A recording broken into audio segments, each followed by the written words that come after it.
पेण शहरातील कुंभारवाडी येथील असणाऱ्या पेण शिक्षण महिला समितीच्या सुमतीबाई देव शैक्षणिक संकुलाच्या आवारात दिनांक 2 फेब्रुवारी रोजी पहाटेच्या सुमारास अज्ञात समाजकंटकांकडून काचेच्या बाटलीत पेट्रोल बॉम्ब टाकून याद्वारे भ्याड कृत्य करून विद्यार्थ्यांना घाबरवण्याचा प्रयत्न करणाऱ्या घटनेचा जाहीर निषेध पेण शिक्षण महिला समितीच्या संचालक मंडळाने केला असून याबाबत पेण पोलीस ठाण्यात गुन्हा दाखल करण्यात आलाय। याबाबत सविस्तर वृत्त असे की सदर विद्यालयामार्फत दिनांक 1 फेब्रुवारी ते 2 फेब्रुवारी या दरम्यान संकुलाच्या आवारात स्काउट गाईड शिबिराचे आयोजन करण्यात आले होते।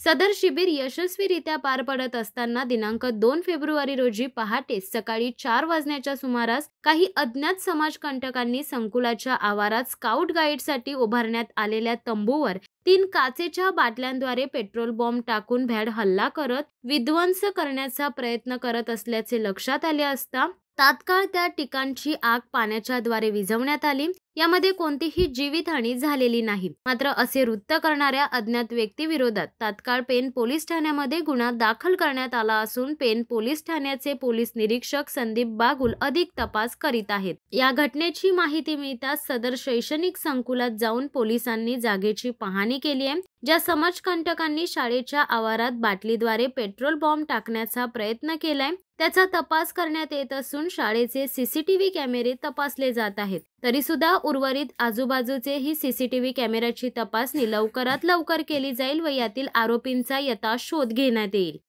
शिवसत्ता टाइम्स न्यूज ब्युरो पेण। दे धडक बेधडक वृत्त देणाऱ्या आपल्या शिवसत्ता टाइम्स न्यूज चॅनलला लाल बटन दाबून सबस्क्राईब करा आणि बेल आयकॉनला क्लिक करायला विसरू नका।